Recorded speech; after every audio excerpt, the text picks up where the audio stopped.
Hay cambios grandes en la reforma tributaria que cursa en el Congreso. Eliminan el impuesto contemplado para pensiones. También hay modificaciones en los tributos de los sectores de petróleo y carbón. El presidente Gustavo Petro explicó cómo quedaría tras una reunión con los ponentes del proyecto.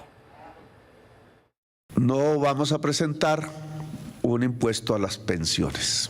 Este fue el primer cambio anunciado por el presidente Gustavo Petro. El proyecto planteaba gravar con renta las pensiones superiores a 5.600.000 pesos mensuales cuando el pensionado tuviera varios ingresos. La sobretasa al impuesto para el sector petrolero y el sector carbonero dependerán del precio internacional del petróleo y del carbón. De esta manera se tendrá en cuenta el precio del petróleo en los últimos 20 años. Si en ese periodo el promedio de incremento ha estado por encima del 30%, deberán pagar una tasa del 5%. Si ha estado por encima del 60%, se les cobrará un 10%. La no deducibilidad de las regalías se mantiene. Y en esa medida la nación, cuando concede su explotación económica por un particular, tiene el derecho a unas regalías y por tanto estas no son parte de la contabilidad de las empresas privadas. A través de este trino, el ministro de Hacienda respaldó el acuerdo entre el presidente y la bancada de gobierno. Pues con los cambios, el recaudo de la reforma tributaria bajaría a 20 billones de pesos. Los gremios del sector de hidrocarburos y de minas reaccionaron a las modificaciones. Señalan que, aunque hay mejoras, la mayor preocupación radica en las regalías. Los gremios reconocen la intención del gobierno cambiando el proyecto de reforma tributaria, pero insisten en que se debe eliminar la no deducibilidad de las regalías. Nos preocupa que el gobierno nacional siga insistiendo en la no deducibilidad de las regalías. Esto yendo en contra de la jurisprudencia actual y de las decisiones del Consejo de Estado recientes. Pero además, por supuesto, restándole competitividad al sector minero colombiano en relación con otros países. Pero el mensaje finalmente es que se cambian las reglas de juego en la mitad del partido. Y al cambiar la regla de juego, entonces no hay estabilidad jurídica y tributaria. El único país en el mundo que aplicaba la no deducibilidad de regalías era Zambia y ya lo quitó. De tal manera que vamos a ser el único país que no reconoce esta práctica contable y financiera como quiera, que efectivamente es un costo deducible. La iniciativa de eliminar el impuesto a las pensiones ha sido celebrada desde varios sectores. Celebro la decisión del señor presidente de la República al reconocer los derechos de miles de colombianos que entregaron su trabajo al país y hoy gozan de su pensión. Con los nuevos cambios, la nueva ponencia estaría lista la próxima semana.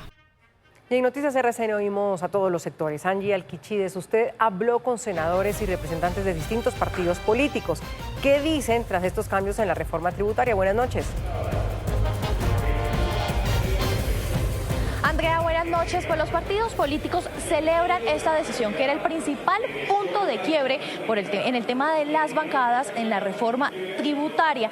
Pero trazan las líneas rojas sobre la mesa y nacen nuevos puntos en común con los que definitivamente dicen que no van a dar su brazo a torcer. Entre ellos está el tema de los alimentos, el tema de las zonas francas y la exclusión de las profesiones liberales en el régimen simple.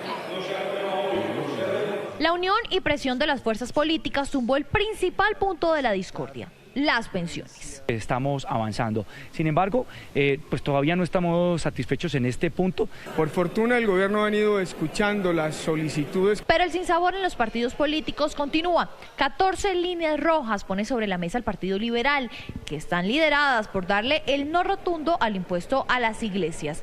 También solicitan que los beneficios al cine se extiendan a otras industrias del sector. Nada de impuestos a la comida, no gravar los impuestos a la comida. Ahora pasemos a las líneas azules de los conservadores. Uno de los más fieles al gobierno definió los puntos con los que definitivamente no darán su brazo a torcer: exclusión de las profesiones liberales del régimen simple, revisar los tributos al sector minero energético y a las zonas francas. Una sobretasa que sea más justa y que sea acorde a los precios internacionales del carbón y del petróleo. Otros que tampoco ceden del todo son los de la U, quienes se reunirán mañana muy temprano. Piden que se elimine el tema de zonas francas y coinciden con los demás partidos en no excluir del régimen simple de las profesiones liberales. Si bien es cierto, el partido de la U es un partido de gobierno, no es un partido de borregos. tenemos y estamos asumiendo una postura responsable. La tributaria tiene pendientes sus 2 últimos debates, los cuales iniciarán el martes de la próxima semana. Son 2 objetivos que... Y otro de los temas que bastante se ha hablado hoy en el Capitolio es la renuncia del presidente de la Comisión Tercera, el senador Gustavo Bolívar, pues dice que renunciaría cuando se acabe esta legislatura. La pregunta es, ¿para dónde se va? Pues con la reforma política le tendría este aval para lanzarse una alcaldía, una gobernación o hasta ocupar un cargo público. Le preguntamos y dice que por este momento no lo está contemplando, pero que sin embargo hoy va a hablar con el presidente Gustavo Petro.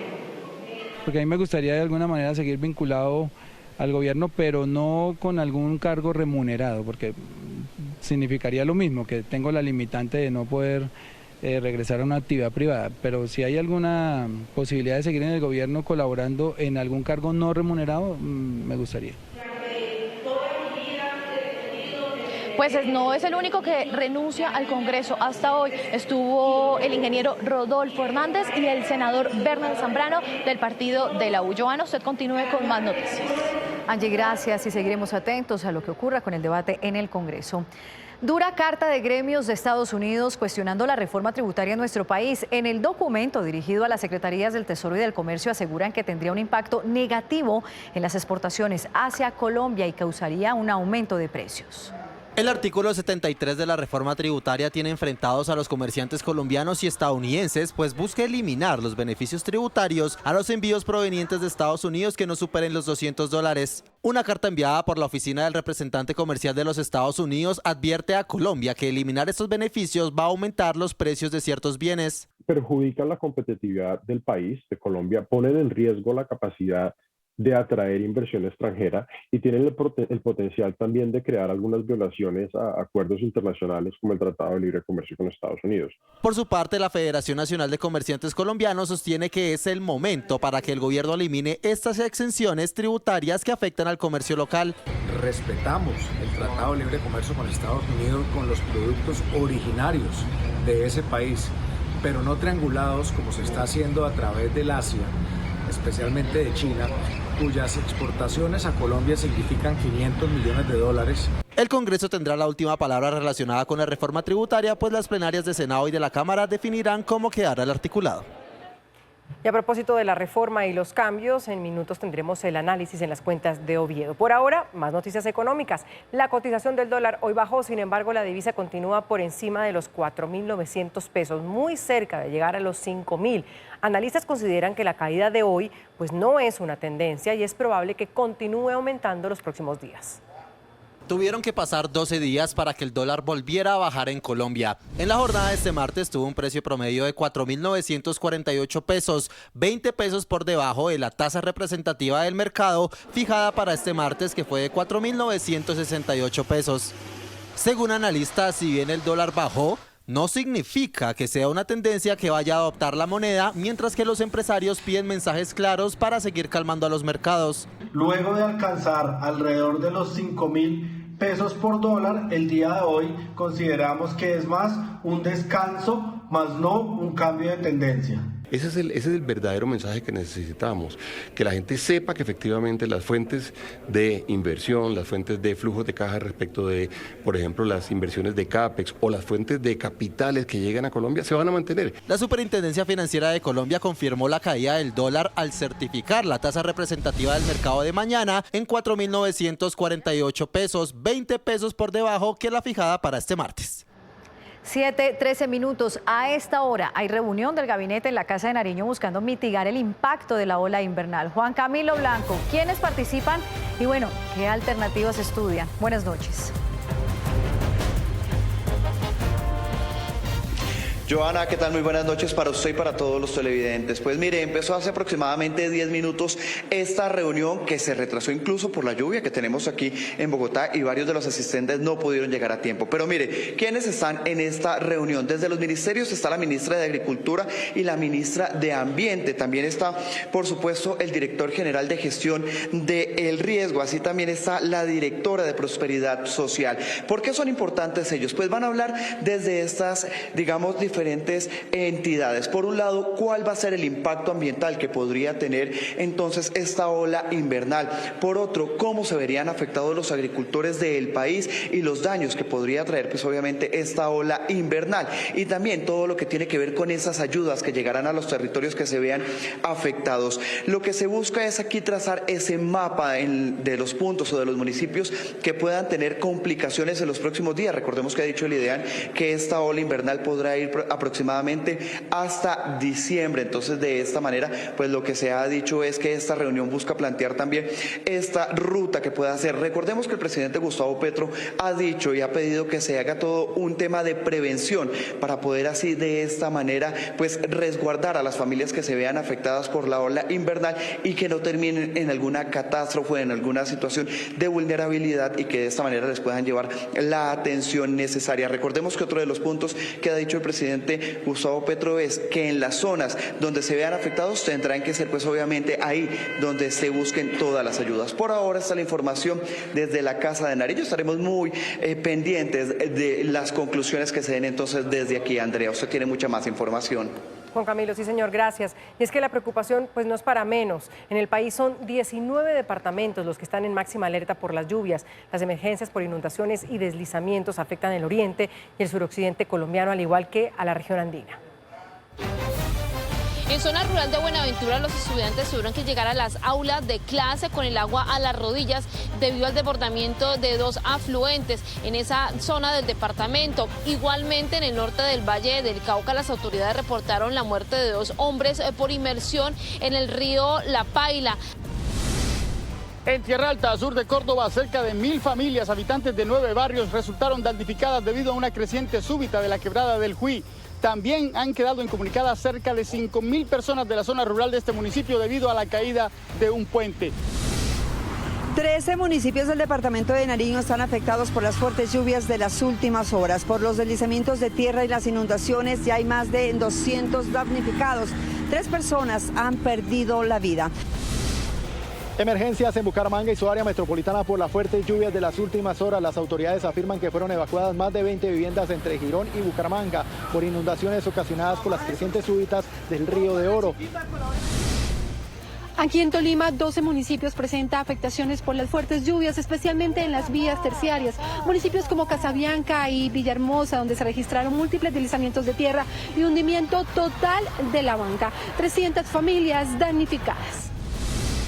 2 mujeres resultaron heridas como consecuencia de una tormenta eléctrica luego de un torrencial aguacero caído en las últimas horas en el municipio de Tamalameque, en el departamento de Cesar. Las autoridades de la salud manifestaron que una de las mujeres tuvo que ser remitida a un centro asistencial de mayor complejidad debido a la gravedad de sus heridas. Y mire, Andrea, en Cundinamarca, la CAR cerró al público 2 embalses y el río Neusa por las fuertes lluvias de las últimas horas. Ivana, dependiendo de las condiciones climáticas, pues tomarían la decisión de reabrirlos en los próximos días. Los niveles a los que llegaron el río Neusa y los embalses del Neusa y el Hato motivaron desde hoy el cierre para actividades turísticas que se desarrollan en esos parques de la sabana cundiboyacense. La orden fue impartida por la CAR Cundinamarca y busca proteger la vida de los visitantes. Hemos decidido a partir de hoy, 25 de octubre, cerrar nuestros parques, Embalse del Neusa, Parque Río Neusa y Parque Embalse Hato. Esta medida se ha adoptado con el fin de salvaguardar la integridad de todos nuestros turistas. El cierre preventivo estará vigente hasta que las condiciones de lluvia bajen en la zona, pues las precipitaciones en todo el departamento de Cundinamarca elevaron el riesgo de crecientes súbitas, que ya están generando emergencias en varios municipios. El reporte más reciente da cuenta de varias vías inundadas en el municipio de Chía, Cundinamarca. ¿Sirven los cambios en la reforma tributaria para calmar los ánimos? ¿Son buenos? En minutos sabremos qué dicen las cuentas de Oviedo sobre este tema. Ya volvemos.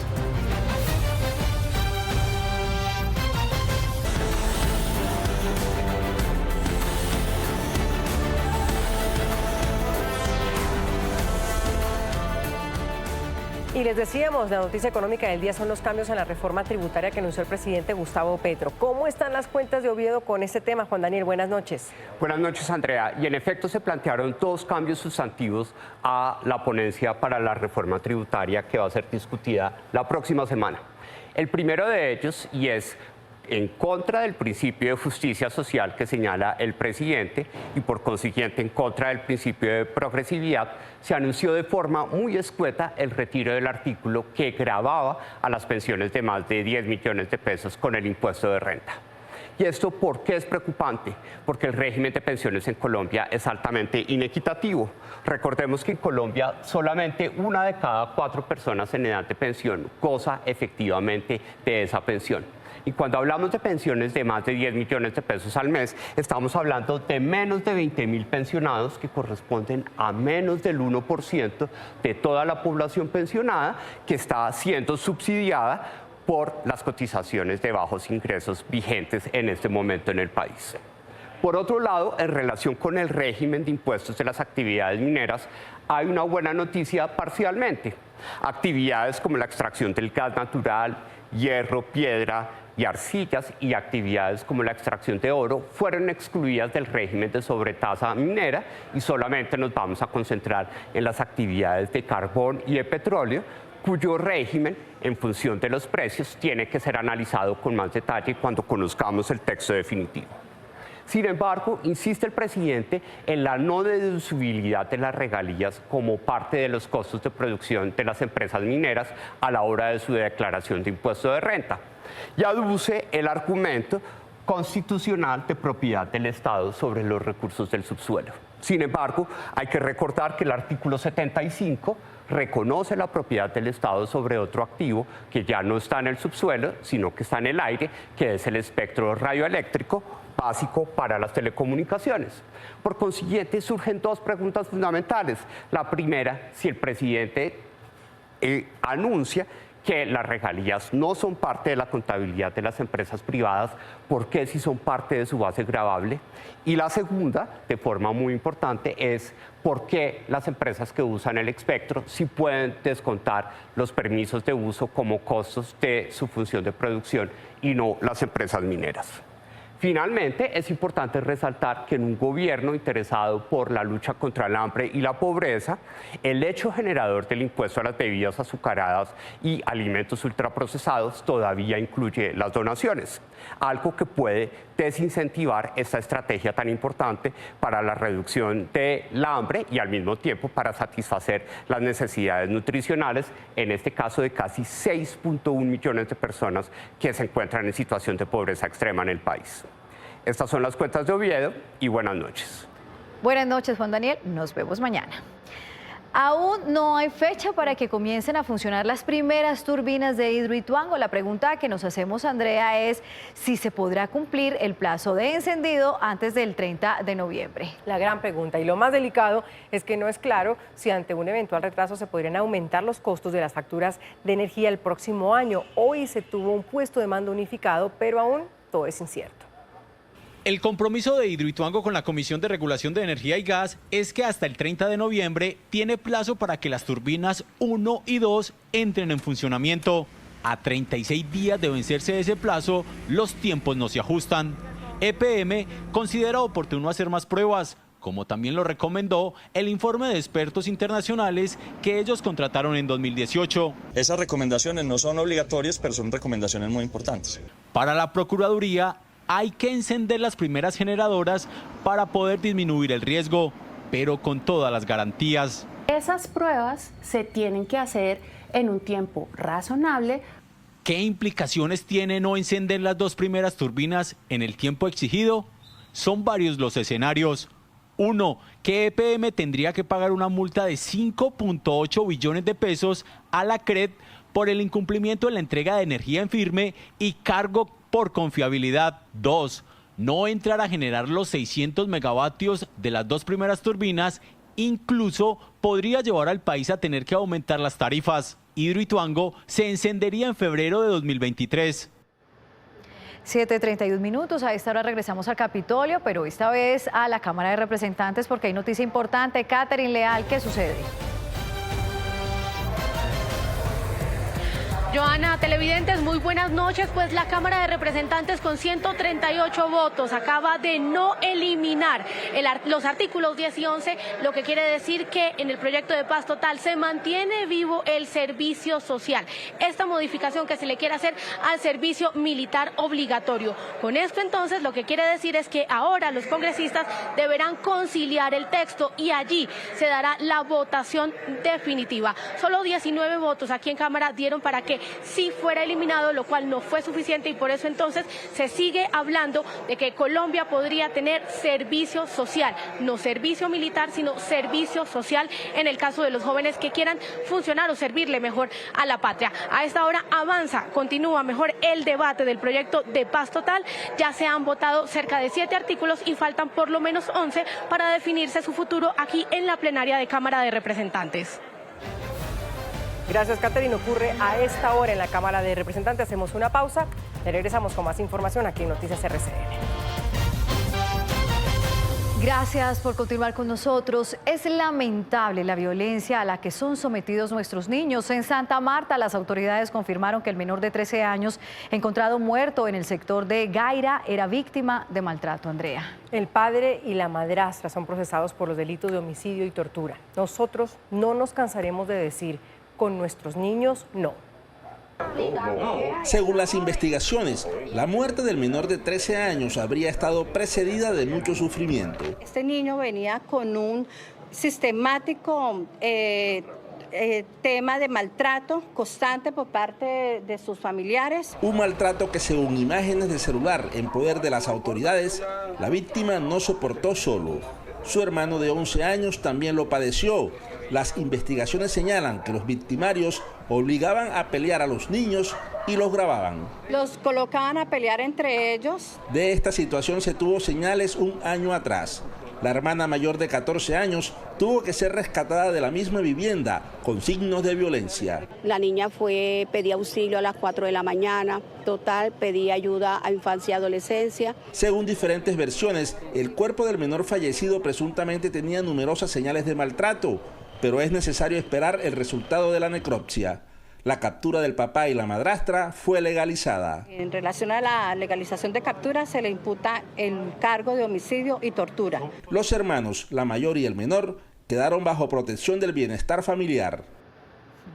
Y no nos olvidamos de Maximiliano, el niño de 6 años que desapareció hace más de un mes en Segovia, Antioquia. Hace minutos Interpol notificó la circular amarilla para la búsqueda internacional del menor. A esta hora un juez decide sobre la medida de aseguramiento en contra de los 6 implicados en la desaparición del niño. La Fiscalía pidió que los capturados sean recluidos en un centro carcelario. Por fabricar sumergibles, 7 integrantes de una organización transnacional tendrán que responder ante una corte en la Florida. Según la investigación, al parecer narcotraficantes de otros países los buscaban para que les construyeran estas embarcaciones improvisadas en las que transportaban hasta 5 toneladas de cocaína.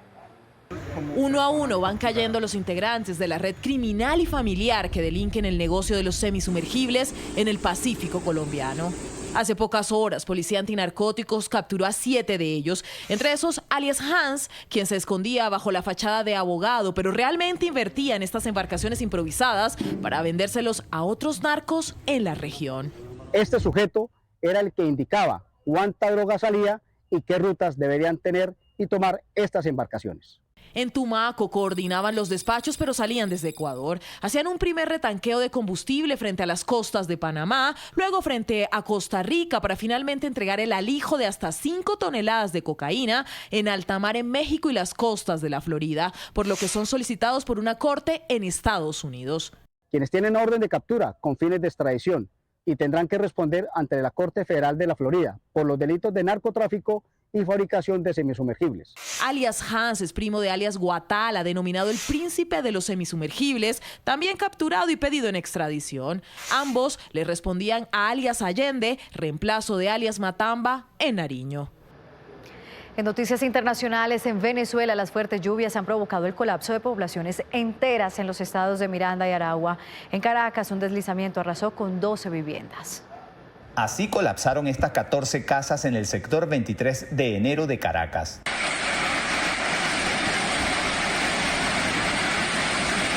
Un estudio previo de Protección Civil evitó que se registraran víctimas fatales, 14 familias que lo perdieron todo. Otras están siendo desalojadas. Señalan que es el peor momento que han vivido. Sinceramente yo no sé, yo no quiero ir para refugio, pero si está esto muy feo.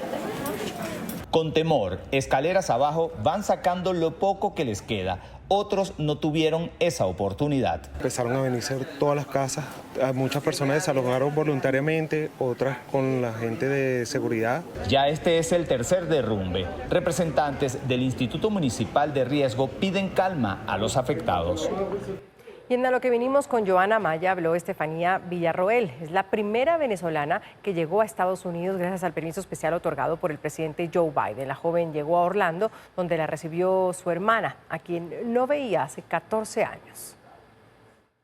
Este abrazo terminó con la espera. Tras 8 meses, Estefanía Villarroel y su familia pudieron reencontrarse en Estados Unidos. ¿Cómo logras obtener este beneficio, este permiso del gobierno Biden? ¿Cuál fue el proceso que tú llevaste? Inició el proceso, mi hermana es ciudadana y yo le hago saber, me dice, bueno, es el momento, vamos a intentarlo.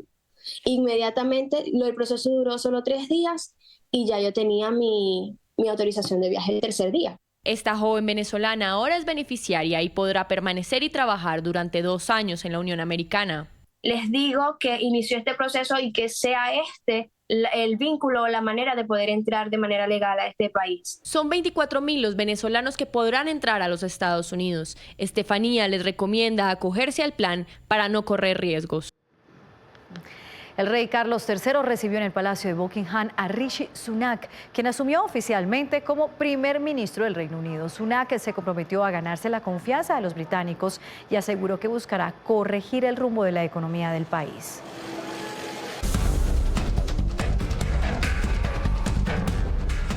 Hola, bienvenidos al termómetro. Le medimos la temperatura al ambiente político y se la regulamos al poder. Arrancamos con una cita, la que ya tiene el 5, 6, 7, 8 y 9 de diciembre la nueva delegación en La Haya.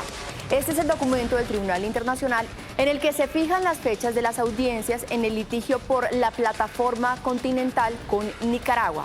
Será la primera prueba de fuego para los agentes cuyos nombres ya se conocieron oficialmente, pero que ya les habíamos anticipado en el termómetro. El exsecretario de la Corte Internacional de Justicia, Eduardo Valencia Ospina, la exdecana de Derecho de la Universidad Javeriana, Carolina Olarte, y la bióloga sanandresana Elizabeth Taylor. El equipo contará con la asesoría de Gabriel Cifuentes Guidini.